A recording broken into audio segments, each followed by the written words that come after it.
la carrera, ¿no? Entonces, pues vamos a hacer un repaso respecto a la presión arterial. Entonces, los objetivos es explicar el concepto de presión arterial y los mecanismos fisiológicos que regulan la presión arterial, conocer la técnica correcta para la toma no invasiva de la presión arterial y comprender las clasificaciones para las cifras de la presión arterial de acuerdo a la NOM 30, a la norma oficial mexicana 30 y algunas otras regulaciones.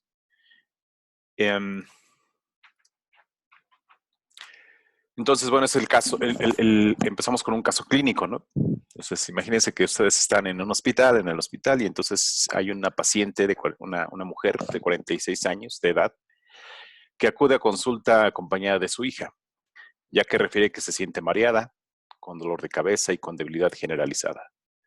La paciente lo asocia que se paró muy rápido cuando estaba sentada. El médico o usted decide tomarle la presión arterial a la paciente cuando se encuentra en decúbito supino. ¿Todo el mundo sabe qué es decúbito supino?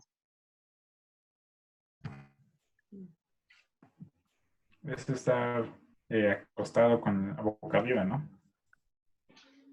Está exacto.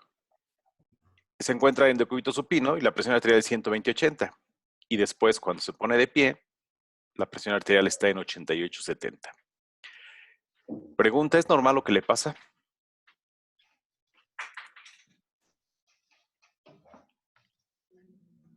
A ver. Se supone que hay un tipo de mareo que es común cuando se pasa la bipedestación, o sea, cuando se paran. No me acuerdo el nombre clínico exacto, pero sí a veces hacía como que se te mueve las cosas, como que te mareas por pararte, pero creo que no sé. El problema son las cifras, ¿no? Sí, Bueno, justamente la medida. bueno, eso es lo que vamos a tratar de, al final vamos a poner este mismo caso clínico y ya con esto, con lo que veamos, pues vamos a tratar de contestarlo. ¿Ok? Entonces, la, la presión arterial es esencialmente la definición de concepto de presión, que es la fuerza ejercida por unidad de área. En términos de presión arterial se define como la fuerza ejercida por la sangre contra una unidad de superficie del vaso, ¿no? Entonces sigue siendo lo mismo, la unidad de fuerza que ejercida por la sangre sobre las paredes del vaso. Y esta fórmula la ocupan mucho los clínicos que está relacionada, vean, como la presión arterial, la presión arterial es directamente proporcional al gasto cardíaco, ¿sí? Por una medida de las resistencias vasculares periféricas. Y el gasto cardíaco es el volumen sistólico por la frecuencia cardíaca. Entonces, la presión arterial es directamente proporcional al volumen sistólico por la frecuencia cardíaca por las resistencias vasculares periféricas. La frecuencia cardíaca puede incrementar, ¿no? Entonces, si incrementa la frecuencia cardíaca, ¿en qué aspectos? Pues puede incrementar en el ejercicio, puede incrementar en la bipedestación, puede incrementar, etcétera. Entonces, si se incrementa la frecuencia cardíaca, la presión arterial va a incrementar. Asimismo, existen mecanismos que regulan la presión arterial, o sea, no podemos tener un incremento de la frecuencia cardíaca constante o un valor elevado constantemente de la frecuencia cardíaca, por lo tanto la presión arterial se va a regular. También las resistencias vasculares periféricas, ¿no? Ya es muy conocido que pueden incrementar en el síndrome metabólico, en casos de obesidad, incluso en casos de enfermedades pulmonares obstructivas, etcétera. Entonces, todos estos factores, o sea, la presión arterial es proporcional al volumen sistólico por la frecuencia cardíaca, por las resistencias vasculares periféricas, pues esto nos da una idea del concepto de presión arterial. Evidentemente, si baja la frecuencia cardíaca, si bajan las resistencias vasculares periféricas, si baja el volumen sistólico, muy relacionado con la cantidad de líquidos que podemos tener en términos de la filtración renal o en términos del volumen sanguíneo, evidentemente la presión arterial también va a bajar, ¿no? Esta ecuación que está aquí presión arterial, volumen sistólico por frecuencia cardíaca por resistencias vasculares periféricas, pues es un claro reflejo de lo que medimos cuando estamos determinando la presión arterial. Bueno, con lo que el médico está visualizando. El médico le da una cifra de presión arterial, pero le está visualizando volumen, frecuencia, resistencias vasculares. ¿Okay? Un poquito recordando acerca de la circulación sistémica. Entonces, bueno, pues ya sabemos, ¿no? En esta circulación sistémica, el corazón, esencialmente, ¿cuántos corazones tenemos, jóvenes?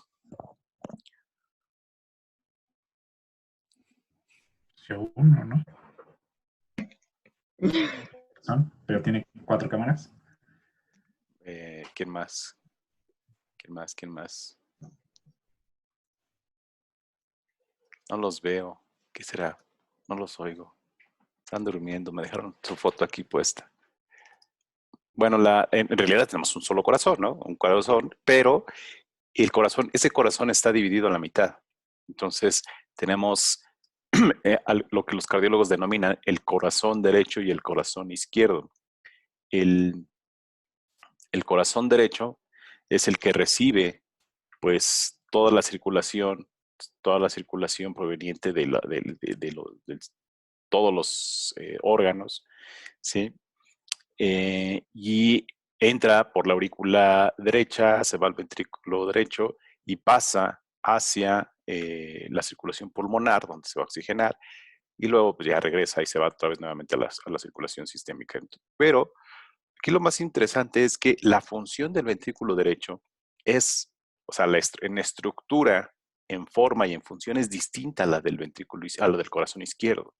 Por eso que los cardiólogos mencionan que se tienen dos corazones. Esencialmente incluso vean aquí está graficado cómo el grosor del ventrículo izquierdo es amplio. La forma del ventrículo izquierdo es diferente a la del ventrículo derecho. La forma de la aurícula derecha es diferente a la de la aurícula izquierda.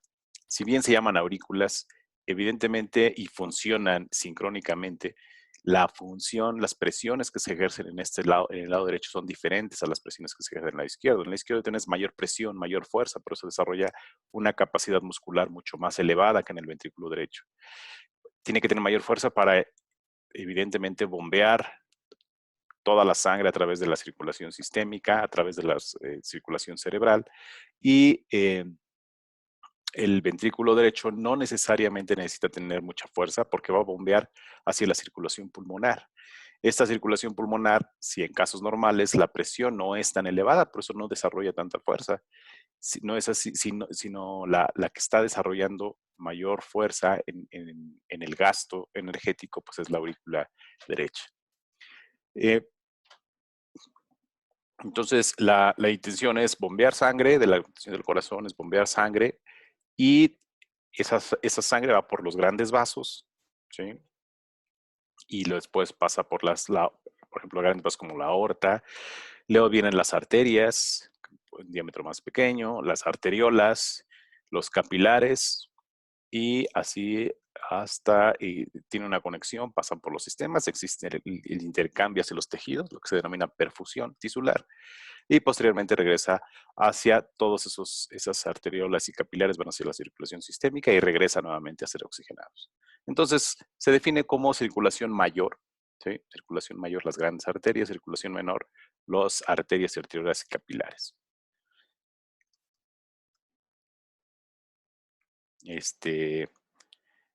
Pues aquí ya no lo entendí esto, ¿qué pasó?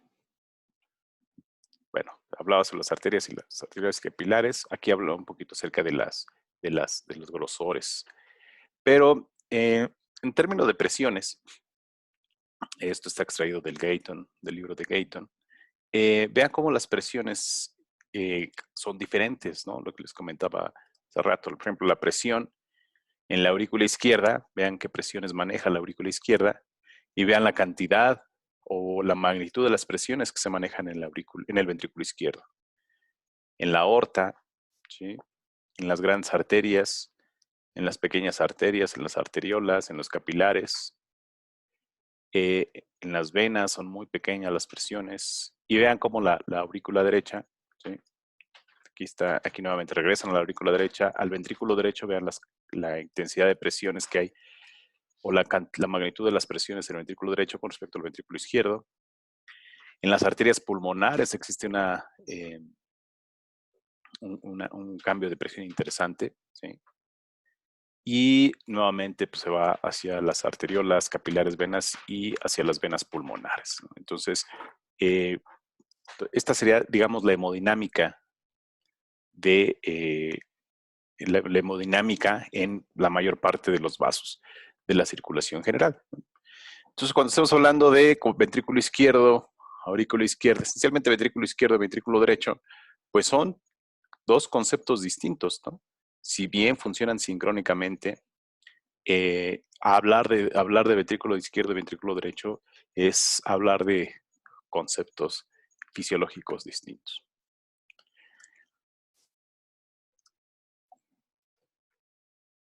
Entonces, bueno, esos ventrículos, esas aurículas, pues manejan presiones, ¿no? Y esas presiones, la visión general de las presiones es que la presión arterial sistólica es la presión que se genera por la contracción del ventrículo izquierdo. Y es el punto más alto de presión. O sea, se contrae el ventrículo izquierdo y el punto más alto de la presión desarrollada dada la contracción mecánica del ventrículo izquierdo es la presión arterial sistólica. ¿Sí? Vean, ventrículo izquierdo. ¿Sí? Y la diastólica, aquí está, digamos, el ventrículo, aquí está completamente contraído, se contrae el ventrículo izquierdo, la presión máxima es la presión sistólica y en este caso pues el ventrículo va a estar completamente relajado, ¿no? Es un ventrículo completamente relajado, incluso hay fuerzas, estas bandas musculares que empujan hacia afuera y entonces la presión más baja en el ventrículo izquierdo es el ventrículo izquierdo, la presión más baja en el ventrículo izquierdo es relacionada con la presión arterial diastólica, el punto más bajo. La presión de pulso o diferencial, la presión de pulso diferencial es la diferencia entre la presión arterial sistólica y la presión arterial diastólica. Entonces, esta diferencia, ¿cuál es la presión? Si esta presión arterial sistólica normalmente es de 120 y la diastólica es de 80, ¿cuál es la presión de pulso diferencial? ¿No? 40 ¿qué? Milímetros de mercurio, ¿no? Es lo que normalmente se ha definido. La presión diferencial es la presión de pulso, la diferencia que hay directamente entre la presión sistólica y la diastólica. Y un concepto interesante que es la presión arterial media, ¿no? Esta presión arterial media tiene que ver, se ha estudiado la relación que hay entre la presión arterial media y esta presión está muy relacionada con la presión de perfusión tisular. Entendiendo como perfusión tisular aquella presión necesaria para que, dada un vaso, pueda perfundir hacia un tejido, ¿no? La presión, la fuerza que debe de haber, la fuerza que hay para que pase, para que exista intercambio metabólico entre el vaso y el tejido, a esa presión se le denomina perfusión tisular. ¿Sí? Bueno, está relacionada con la presión, esa presión, esos cambios, esa fuerza, está relacionada con la presión arterial media. Entonces, la presión arterial media sencillamente refleja la presión de perfusión tisular, cuál es la fuerza que necesita para que exista un intercambio. Sin embargo, no es directamente el promedio, ¿no? O sea, no es 120 menos 80 sobre 2, ¿no? Sino está relacionada esencialmente más con el promedio de la presión arterial en el ciclo cardíaco. O sea, acuérdense que el ciclo cardíaco tiene una presión sistólica, luego una diastólica, una tasa de llenado rápido y una tasa de llenado lento. Bueno, la presión media no es necesariamente el promedio, ¿ok? O sea, no es necesariamente la presión de pulso. Y estos conceptos son importantes porque la presión, los equipos y los dispositivos médicos, bueno, pues estamos muy interesados en medir la sistólica, la diastólica, pero muchas veces los médicos están muy interesados en medir la presión tisular, la presión de perfusión tisular, que es la que refleja el intercambio entre ellos. ¿En qué condiciones? Bueno, pues en las enfermedades crónico-degenerativas o incluso pues en lo más reciente en las enfermedades contagiosas, ¿no? La presión tisular, la presión a nivel de los pulmones, la presión de perfusión tisular a nivel pulmonar es muy importante para el desarrollo para el pronóstico de los pacientes con enfermedades crónico-degenerativas.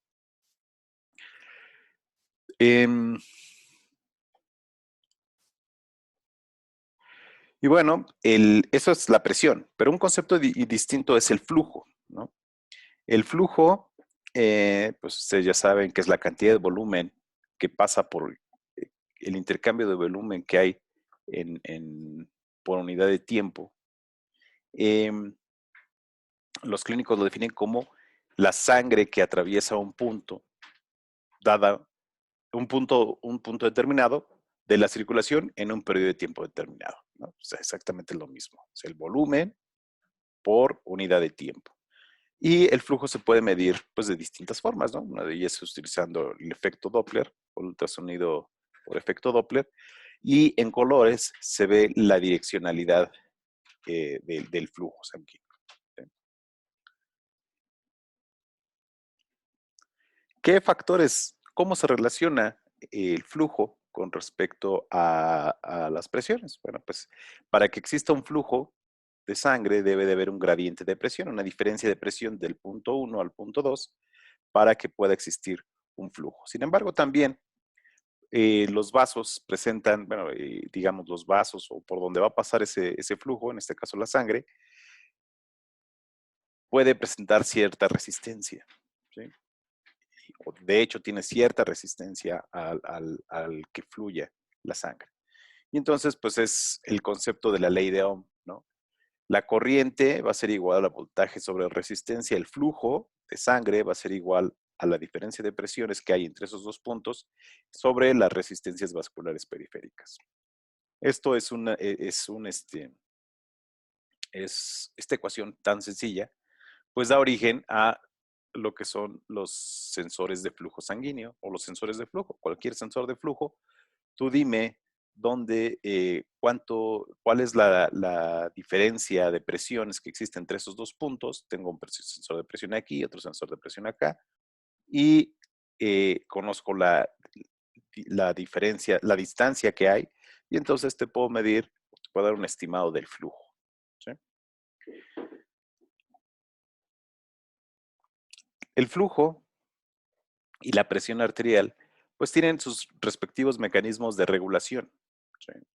Y hay mecanismos de regulación que son a corto plazo y mecanismos de regulación de la presión arterial o del flujo sanguíneo a largo plazo.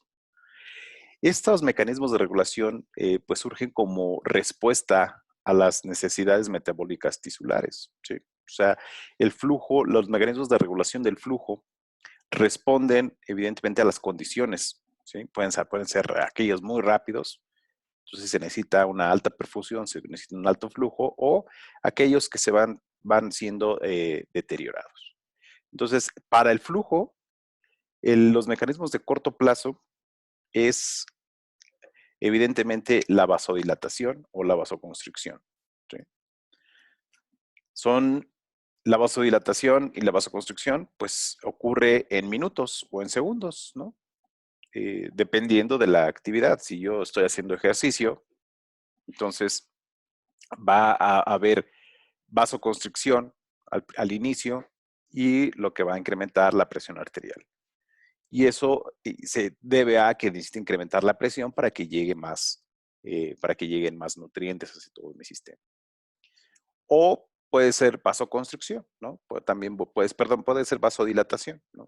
Cuando existe esta respuesta hacia un fenómeno térmico, ¿no? O sea, que exista mucho, al principio exista mucho frío, al principio de ese fenómeno térmico. Hagan de cuenta que ahorita les digo, bueno, van a meter su mano en una cubeta de agua con hielo. Entonces, al principio, al inicio va a haber vasodilatación, seguida después de vasoconstricción. Y entonces, si la meten inmediatamente, hay un efecto en segundos de vasodilatación que luego se va a llevar a vasoconstricción. Este mecanismo de corto plazo evidentemente está regulado por el sistema nervioso autónomo. ¿Sí? O sea, es automática la forma de respuesta. Y los mecanismos de largo plazo son aquellos mecanismos que surgen por meses o años y que pueden llevar a un aumento o disminución del número de vasos sanguíneos, ¿no? Entonces, puede haber muerte de vasos sanguíneos o puede haber incluso aumento en el número de vasos sanguíneos. A este fenómeno de aumento en los vasos sanguíneos, pues se le denomina angiogénesis, ¿no? Esto puede ocurrir en días, semanas o meses. Algo muy curioso que pasa a los pacientes cardiópatas que después de un infarto, ustedes saben que, pues, por ejemplo, aquí está el corazón. Yo así dibujo mis corazones, ¿eh? Entonces, pues ustedes saben que el corazón está irrigado por ¿cuáles son las arterias que irrigan el corazón, jóvenes?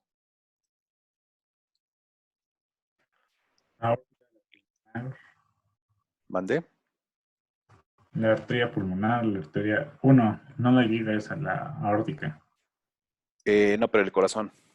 En el corazón saben que tenemos arterias, ¿sí? Que se llaman las coronarias, ¿no? Por eso son del corazón. Las coronarias son las arterias que alimentan el músculo cardíaco, ¿no? Entonces, digamos que viene un tronco, ¿sí? Aquí es donde se bifurca, en la descendente anterior, ¿sí? En la coronaria derecha y en el que se llama la circunfleja, ¿sí? Entonces, estas son las arterias que alimentan al músculo cardíaco. Interesante que, pues ya saben, si comen ustedes muchas frituras, mucha grasa, etcétera, pues las coronarias se tapan, ¿no? Si se tapan las coronarias, si se tapan alguna de las arterias coronarias, pues entonces, ¿qué va a pasar si se tapan?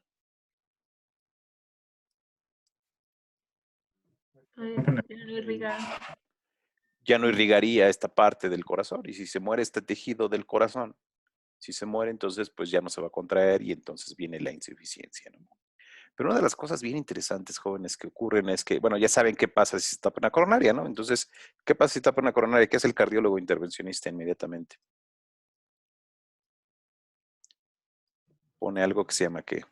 Un stent. Esta es una S, stent.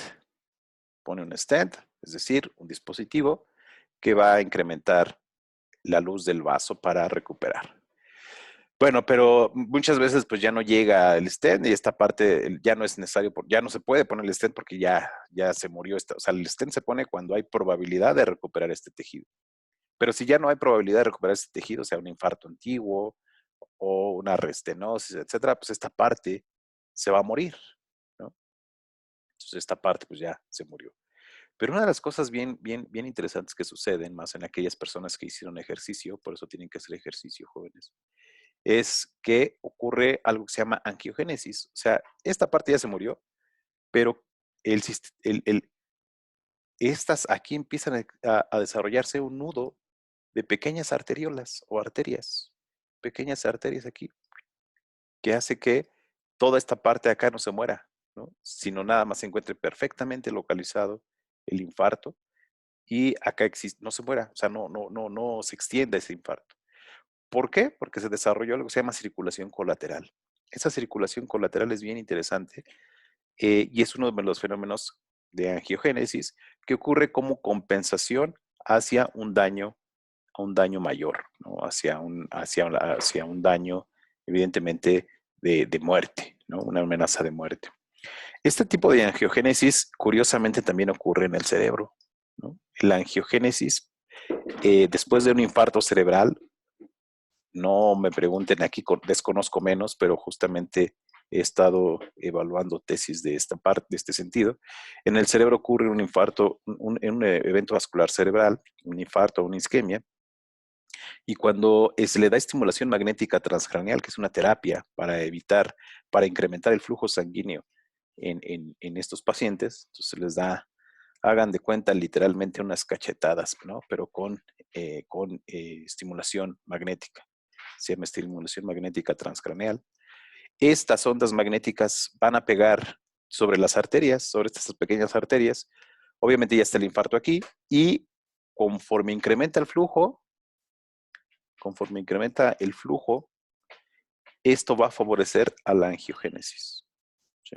Una de las cosas bien interesantes que está estudiando el doctor Emilio Sacristán, cómo estimulación magnética transcranial en pacientes con EBC genera no nada más incrementa el flujo, ¿no? Sino uno de los efectos de incrementar el flujo es que se generan nuevos vasos, angiogénesis, y esta parte de angiogénesis lo que va a favorecer es que esta disminuya la zona de penumbra o de umbra del infarto y por lo tanto que el efecto del infarto no se extienda.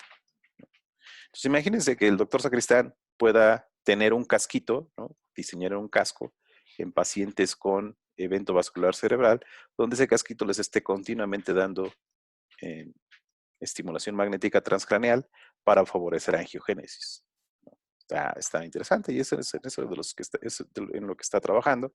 Evidentemente la angiogénesis se da en muchas otras partes del cuerpo. Ustedes lo ven, ustedes se cortan un dedo del pie, inmediatamente, obviamente le sale sangre, pero inmediatamente cicatriza y se empiezan a formar pequeñas ramificaciones, ¿no? Entonces, la angiogénesis es un proceso, es un proceso de compensación de la regulación del flujo a largo plazo y a corto plazo, evidentemente, si se cortan, pues rápidamente va a haber vasoconstricción para que no se siga generando pérdida de volumen sanguíneo. Son algunos de los, bueno, no, son los mecanismos, en general se pueden decir que los mecanismos de regulación del flujo sanguíneo se dividen en dos, corto plazo y largo plazo. Si van teniendo preguntas, jóvenes, ya saben, me pueden interrumpir.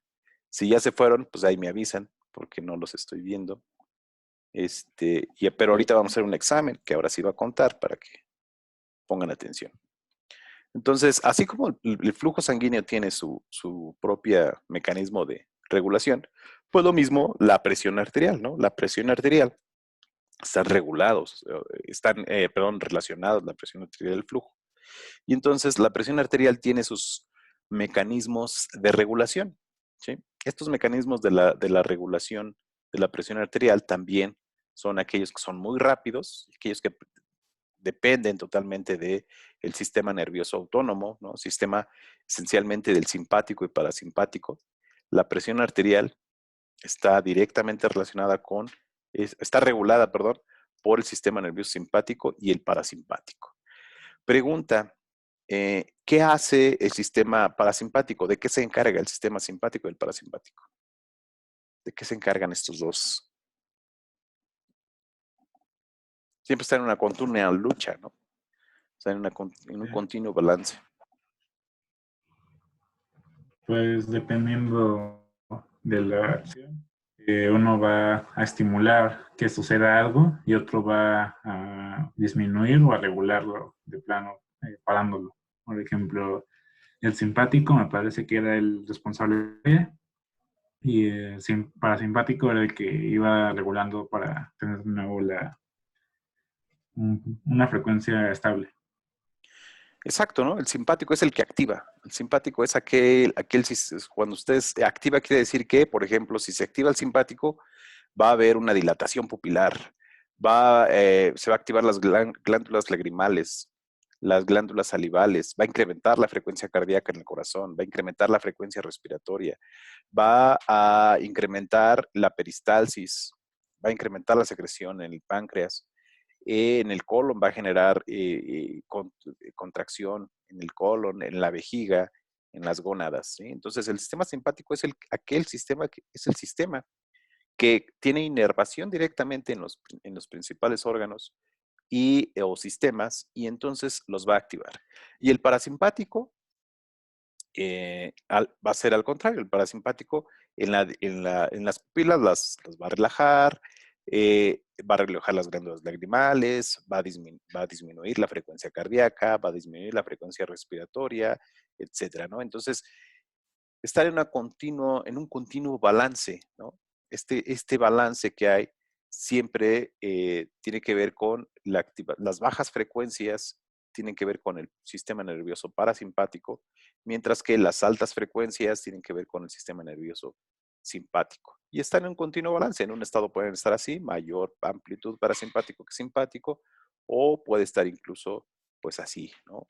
Mayor en el simpático que el parasimpático.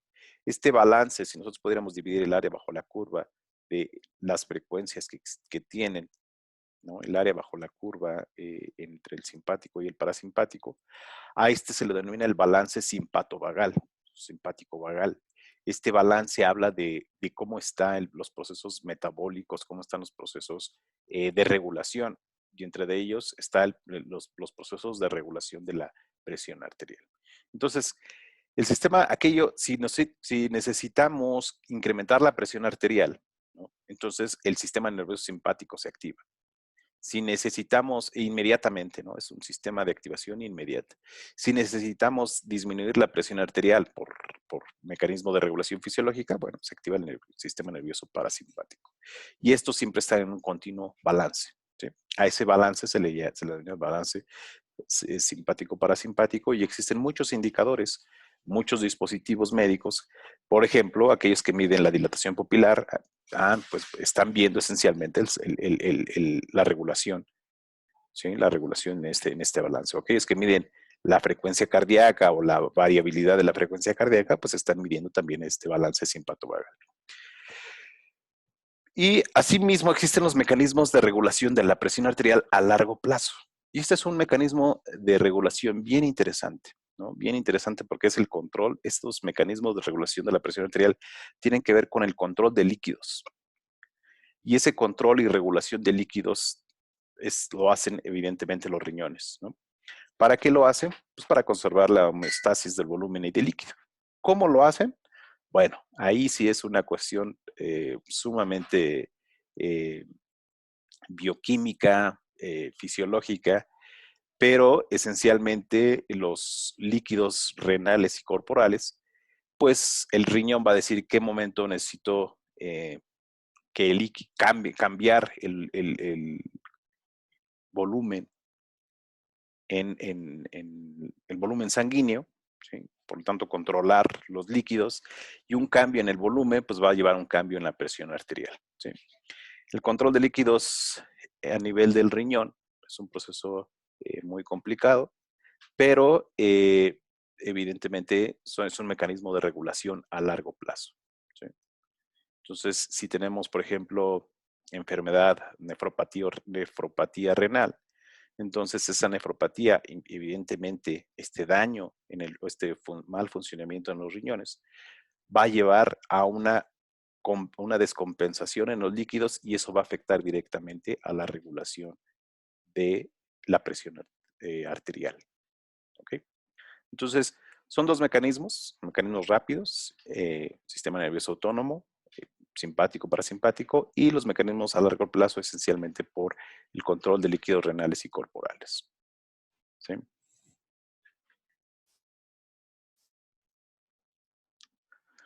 Bueno, un poquito acerca del sistema simpático. Acuérdense de sus clases de anatomía, neuroanatomía, que, bueno, pues evidentemente el cerebro, la corteza, podemos tener distintas áreas, distintas regiones, ¿sí? Donde, por ejemplo, la parte motora, la parte de emociones, etcétera. Pero de aquí existen pares craneales y nervios que llegan hacia algo que se llama el centro vasomotor. Y entonces, estos de aquí, de este centro vasomotor, salen nervios, sale inervación directamente a esos tejidos, a esos órganos que les comentaba yo, y que van a provocar efectos efectos vasodilatadores, o sea, vasoconstricciones, o esos efectos vasoconstrictores están relacionados con las fibras simpáticas, y también puede ser vasodilatación o vasoconstricción, ¿sí? Entonces, este sistema nervioso simpático y parasimpático, los nervios, pues van a provocar esa regulación y salen esos nervios del centro vasomotor. Como ya les mencionaba, bueno, pues salen e inervan pues distintas regiones, ¿no? Inervan también, por ejemplo, hay sensores de presión, ¿sí? Sensores de presión que detectan una caída o un incremento en la presión y estos van a inervar directamente a las paredes del vaso y entonces van a compensar, ¿no? Van a decir, pues que necesito que incrementes la presión, entonces hacen una constricción del vaso para que incremente la presión o el efecto contrario, ¿no?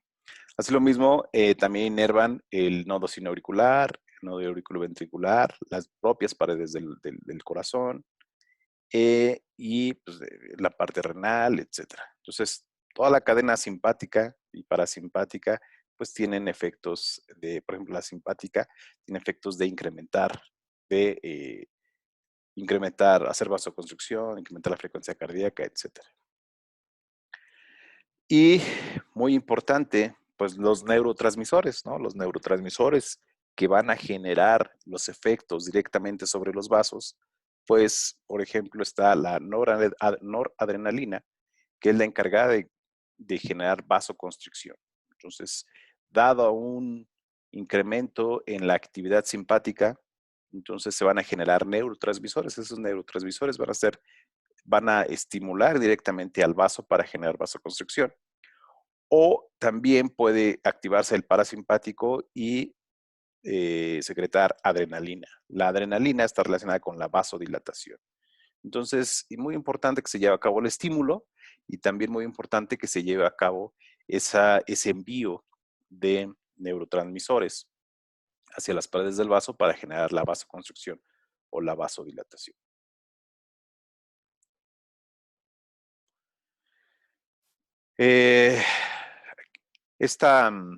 Este ejemplo, ¿no? de el ejercicio muscular, pues tiene que ver con la vasodilatación local, ¿no? Un aumento en el metabolismo y el ejercicio muscular lleva a una estimulación simpática. Este es un video, bueno, evidentemente no está el video, pero es muy común que la presión arterial o el ejercicio muscular provoque estimulación simpática, ¿no? Entonces, por ejemplo, estamos de pie y hacemos una sentadilla. Si hacemos una sentadilla, cambiamos la altura e incrementamos de forma mayor, concentramos el volumen corporal en un solo punto, o sea, estamos inclinados, y luego nos ponemos de pie, ahí va a haber una activación simpático-parasimpático, es decir, se va a incrementar la presión arterial, ¿sí? Lo mismo cuando estamos haciendo ejercicio, pues va a haber una estimulación simpática, es decir, activación, quiere decir que incremento en la presión arterial y el flujo sanguíneo. También en una reacción de alarma, ¿no? ¿Qué pasa en una reacción de alarma? Si vemos algo que no nos guste, ¿no? De repente vemos ahí aquí está el muñeco diabólico, ¿no? Entonces, en una reacción de alarma, pues también se va a activar, va a haber mecanismos que van a activar y que van a llevar a un proceso de huida, de puesta pues en marcha de todos los mecanismos de protección, ¿no? Es como, por ejemplo, cuando escuchamos la alerta sísmica. Es inherente, es automática la respuesta después de cuando empezamos a escuchar la alerta sísmica, pues de ponernos de pie y de ponernos de alarma, y si nosotros nos pudiéramos analizar en ese instante, pues vemos cómo hay dilatación pupilar, hay un cambio instantáneo en la frecuencia cardíaca y evidentemente en la presión arterial. Entonces, ¿quién está regulando eso? Bueno, pues ya vimos, ¿no? Sistema nervioso autónomo, el simpático y el parasimpático. Y también, bueno, existen otros mecanismos que son rápidos y son algunos receptores que están localizados específicamente, ¿sí? en lugares muy específicos para poder detectar cambios en la presión, ¿no? Otros mecanismos rápidos, por ejemplo, son los varoreceptores. Estos varoreceptores, como su nombre lo dice, son receptores o sensores de los cambios de presión. Y estos sensores de los cambios de presión, pues van si detectan cambios en la presión arterial, entonces pues van a provocar disminución de la presión arterial, ¿no? Entonces, estos sensores localizados a la salida ¿cómo se llaman? Arriba de la aorta. ¿Coronario? ¿Perdón? ¿Coronario? No. Se me fue las carótidas, en las carótidas. Los varoreceptores esencialmente hay un cúmulo de varoreceptores localizados en las carótidas. Entonces, cuando detectan un cambio de presión, lo que van a inducir son disminución de la presión. O sea, si detecta un incremento en la presión arterial, los varoreceptores son sensores que van a hacer que se dilate el vaso. Y entonces van a provocar o van a controlar la presión arterial disminuyéndola. También están los quimiorreceptores. Los quimiorreceptores son receptores químicos que van a hacer que se incremente la frecuencia cardíaca. Y como lo vimos al principio, si se incrementa la frecuencia cardíaca, entonces también incrementa la presión arterial. Entonces, estos mecanismos, vean cómo existen receptores específicos también, o sea, receptores específicos que actúan como para inhibir o para incrementar, ¿no? Para incrementar la presión arterial, quimiorreceptores, para disminuir la presión arterial, los varoreceptores. Entonces son sensores específicos localizados y estos forman parte de otros mecanismos rápidos de control de la presión arterial.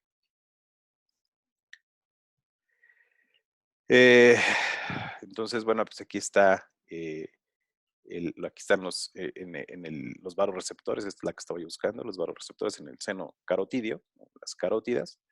También están varoreceptores en el arco aórtico, ¿sí? Y cuando detectan cambios en la presión arterial, pues van a tener un efecto de disminuir la presión arterial. ¿Okay? ¿Qué pasa, por ejemplo?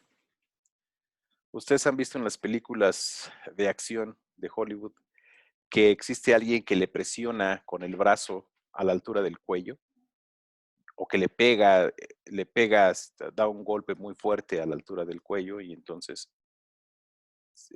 o lo presiona, lo asfixia a la altura lo empieza a asfixiar y inmediatamente no se muere, sino nada más se cae, ¿no? Se cae pues, la persona que está siendo asfixiada.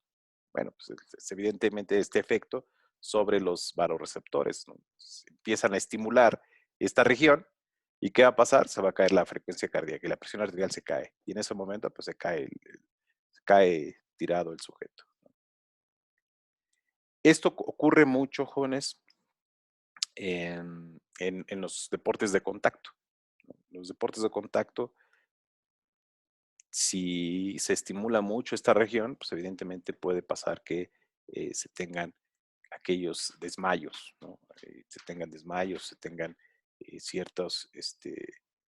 pues cierta pérdida de la conciencia dado la estimulación de los vasoreceptores que lleva una disminución en la frecuencia cardíaca y una disminución en la presión arterial. También sirve como una terapia para disminuirla intencionalmente, ¿no? O sea, si tienes la presión arterial muy alta, muy elevada, entonces estimulas estos sistemas y la vas a poder controlar mejor. Evidentemente esto solo lo puede hacer una persona entrenada.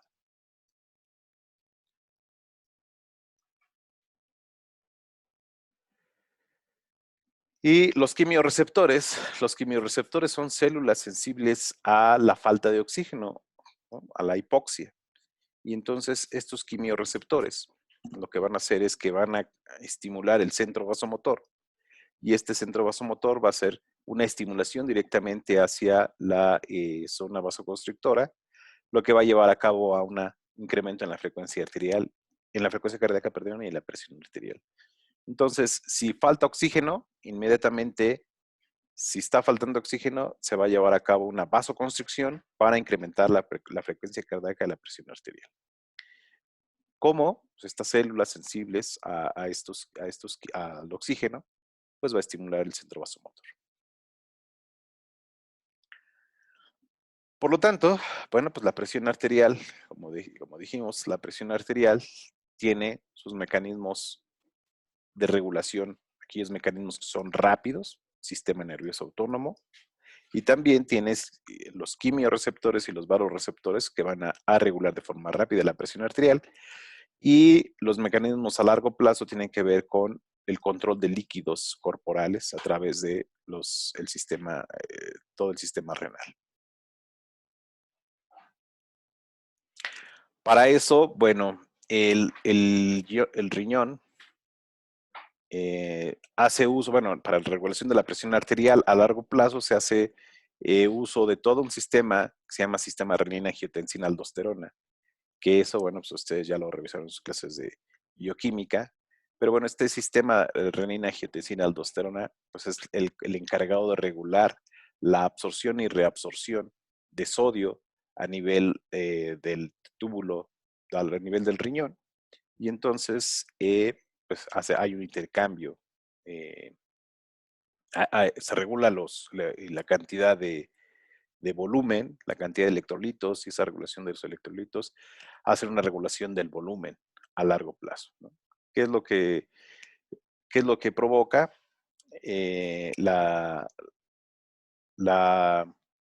Los efectos de esa regulación pues pueden ser la retención de agua y sal, a incrementar el volumen, incrementar la perfusión, etcétera, de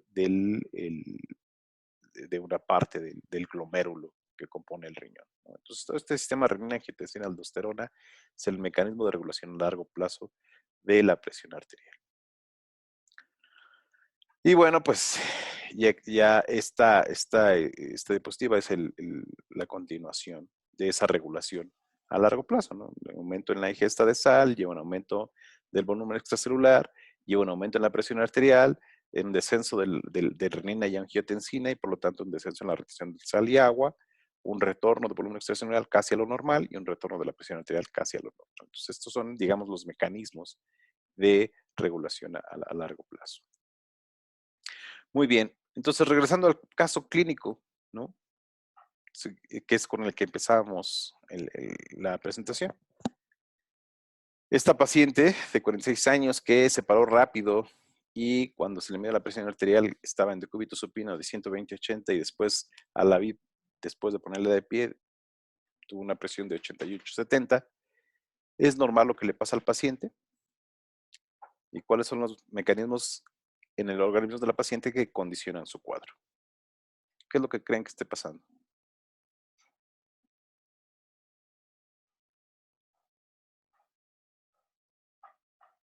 Pues cambia, perdón, ya más o menos tenía la idea al principio, pero no estaba seguro. Creo que ahora ya más o menos por lo que vimos estoy más seguro.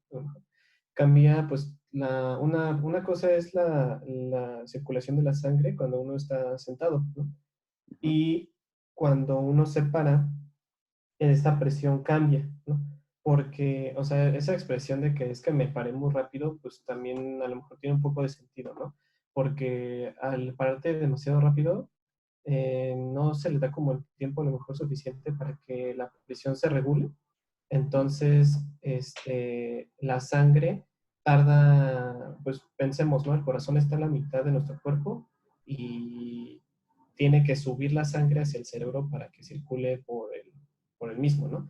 Entonces, al pararse tal vez uno rápido, esa presión disminuye y en lo que llega o en lo que se regula otra vez la presión sanguínea, pues existe ese suceso, ¿no? Como de mareos o dolor de cabeza. Porque, o sea, sí me ha pasado y pues es hasta una expresión, ¿no? De, es que te paraste muy rápido. Y pues yo creo que debe ser por eso, el cambio brusco de la presión y el cuerpo tratando de regularlo, esa presión hasta regresar a una normal. Bueno, exacto, ¿no? Ocurre algo que se llama la hipotensión ortostática. Esa hipotensión ortostática, vean cómo cuando el paciente estaba de cúbito supino, entonces el volumen sanguíneo estaba concentrado en esta posición, ¿no? El volumen sanguíneo. Aquí marcaba 120/80. Cuando se pone de pie, evidentemente lo que se va a llevar es que el volumen sanguíneo, o sea, va a incrementar va a cambiar, perdón, la concentración del volumen sanguíneo, ¿sí? O sea, estaba aquí si estaba acostada, pues tenía volumen sanguíneo alrededor de los pulmones y de la cabeza, ¿no? Cuando cambia cuando se pone de pie, evidentemente lo que va a pasar es que, pues por el propio efecto de la gravedad, va a hacer que el volumen sanguíneo se concentre en la parte baja, ¿no? O sea, digamos, no es que no exista en la parte alta, sino que existe menos, y entonces o sea, por efecto de la gravedad, pues el volumen va a tender a irse hacia abajo. Entonces, si cambia, si existe un cambio, ¿qué va a pasar con los vasoreceptores? Los vasoreceptores pues, se van a activar, ¿no? Dicen, pues hubo un cambio abrupto, y les decía que los vasoreceptores están a nivel de las carótidas. Y entonces los vasoreceptores van a detectar un cambio de presión. Inmediatamente, cuando detectan un cambio de presión, ¿qué hacían los vasoreceptores, jóvenes? ¿Incrementaban o disminuían? Disminuyen. Disminuyen, ¿no? Entonces, cuando se estimulan estos vasoreceptores, pues van a disminuir de forma natural la presión arterial, ¿no? Entonces, la estimulación de los vasoreceptores, dado un cambio en la conformación del volumen sanguíneo, pues va a llevar a una disminución de la presión arterial, ¿no? Entonces, si recuerdan, la presión arterial está regulada por el volumen sistólico, la frecuencia cardíaca y las resistencias vasculares periféricas. Y entonces, un cambio en la conformación del volumen sanguíneo va a estimular a los vasoreceptores, y esto va a hacer que disminuya, pero temporalmente, la presión arterial, ¿no? Por eso cuando se ponen de pie, como que ven, como bien decía Mauricio, ¿no? Nos sentimos mareados, nos sentimos un poco, vemos lucecitas, ¿no? Los fósfenos, escuchamos ahí ruiditos acúfenos, los fósfenos, nos sentimos mareados, pues por esa estimulación sobre los vasoreceptores, que evidentemente lo que van a hacer rápidamente pero hay mecanismos de regulación rápida, ¿no? Entonces, se va a incrementar el tono simpático, va a disminuir el parasimpático, y lo que va a hacer es que esta estimulación de los vasoreceptores va a incrementar inmediatamente la frecuencia cardíaca y la contra. O sea, va a provocar vasoconstricción e incrementar la frecuencia cardíaca como un efecto, ¿no?, de compensar esta pérdida en la presión. Entonces, sentimos mareados, nos sentimos, vemos lucecitas, escuchamos ruidos, pero eso no es por un tiempo constante, ¿no? Sino que es inmediato, nos empezamos a recuperar, ¿no? Me mareé un poco, pero ya estoy bien. ¿Qué es lo que tienen que hacer qué es lo que se nos recomienda? Bueno, pues pararnos en 2 fases, ¿no? Pues estás acostado, primero siéntate, y luego ya te pones de pie, ¿no? Como una forma de disminuir la estimulación, este efecto de que se cae la presión arterial. Si estás acostado e inmediatamente brincas, evidentemente, pues vas a sentir este efecto de caída en la presión arterial, pero que se va a ver compensado rápidamente, ¿no?, por el sistema nervioso autónomo, para evitar este efecto de la caída de tensión. Entonces, la hipotensión ortostática es un fenómeno natural, ¿no?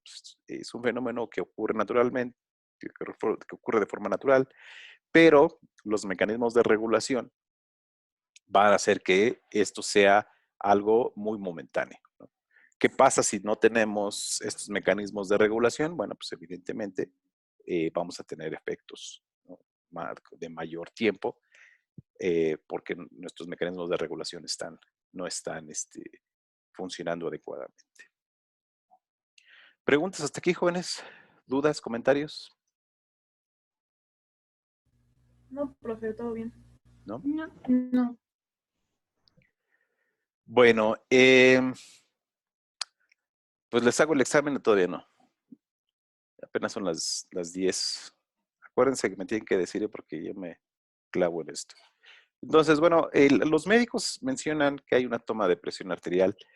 Se entrenan, esencialmente las enfermeras son las que son expertas, ¿no? Cuando ustedes llegan, ya les dije, acuérdense de mí cuando lleguen a un hospital. Su principal cliente es el médico, ¿no? Pero con quien ustedes tienen que estar perfectamente bien son las enfermeras, porque son las que se saben de todo el funcionamiento del hospital. Bueno, evidentemente las enfermeras saben perfectamente tomar la presión arterial. Entonces, esencialmente el personal de enfermería, el personal paramédico, pues es el que se encarga de tomar la presión arterial y son los que están en continuo uso de dispositivos para la toma de la presión arterial. Entonces, pues aquí están algunos equipos que se utilizan para la toma de la presión arterial. Ya vimos, ya los conocemos muchos. Utilizamos la columna de mercurio, ¿sí? Utilizamos este sensor de presión, el sensor de presión, o podemos utilizar ya dispositivos electrónicos, ¿no? Esta es una guía tecnológica del CENETEC, donde dicen que aquellos que utilizan columna de mercurio son más confiables. Sin embargo, aquellos anaeroides, o sea, que utilizan este manguito que insuflan esta bolsa, entonces no tiene riesgos. Sin embargo, hay que estarlo calibrando continuamente. Y aquellos dispositivos electrónicos pues pueden ser automáticos o semiautomáticos, y no se recomienda uso en arritmias, dado que calibran de acuerdo a la frecuencia cardíaca. ¿Sí? ¿Cuáles son la toma correcta de la presión arterial? Entonces, esa la vamos a ver un poquito más adelante, pero la clasificación de la presión arterial, de acuerdo a la norma oficial mexicana, es esta, ¿no? La norma oficial mexicana 030 SSA2 2009 para la prevención, detección, diagnóstico y tratamiento y control de la hipertensión arterial sistémica. Y entonces se considera que es óptima la presión arterial sistólica si es menor a 120 milímetros de mercurio y la diastólica menor a 80. O sea, por debajo de 120 y por debajo de 80 es óptima. Se determina presión arterial normal, de 120 a 129, ¿no? Y de 80 a 84, presión arterial normal. Ya estando en la frontera, se considera de 130 a 139, fronteriza, así lo denomina la NOM, de 130 a 139 o de 85 la sistólica y de 85 a 89 la diastólica. Hipertensión de tipo 1 es entre 140 a 159 la sistólica y de 90 a 99 la diastólica. Hipertensión tipo 2 o de grado 2, 160 a 179 la sistólica y de 100 a 109 la diastólica. Hipertensión grado 3, mayor a 180 la sistólica y mayor a 110 la diastólica. Y la hipertensión sistólica aislada, mayor a 140 en la sistólica y menor a 90 la diastólica. ¿Sí? Entonces, bueno, estas cifras ya están en una NOM, donde pues ya está, hay una clasificación, ¿no? Una clasificación respecto a la hipertensión. Entonces, bueno, pues resulta interesante que ustedes se midan su presión arterial para ver en qué valores andan. ¿Ustedes en qué valores creen que anden, jóvenes?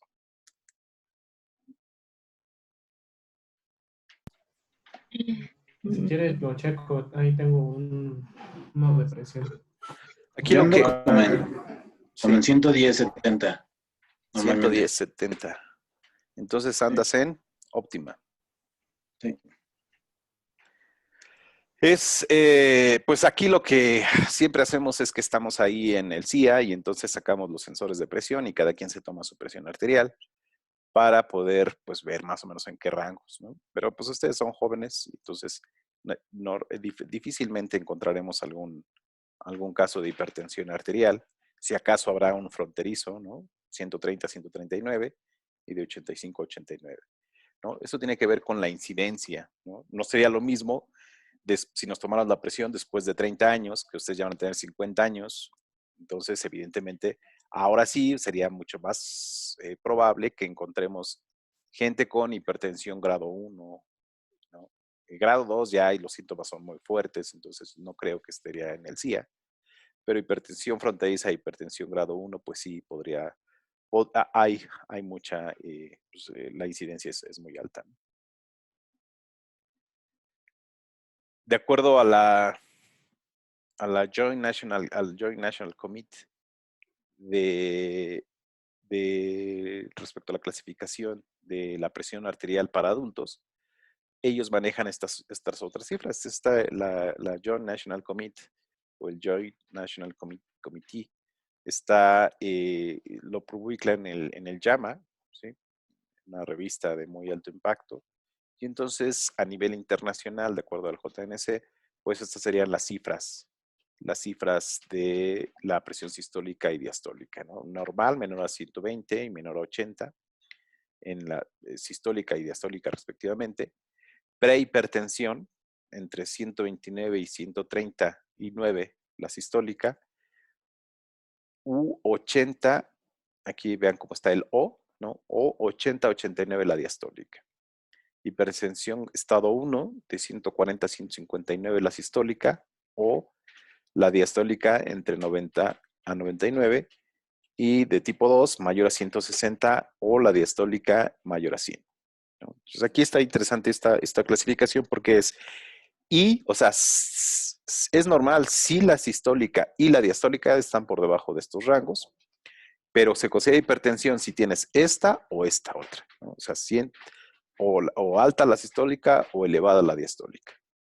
Y entonces, bueno, esta clasificación resulta interesante porque pues depende de dónde ustedes compren el dispositivo médico, entonces les va a decir si tiene hipertensión y si esta es prehipertensión, hipertensión, estado 1 o estado 2.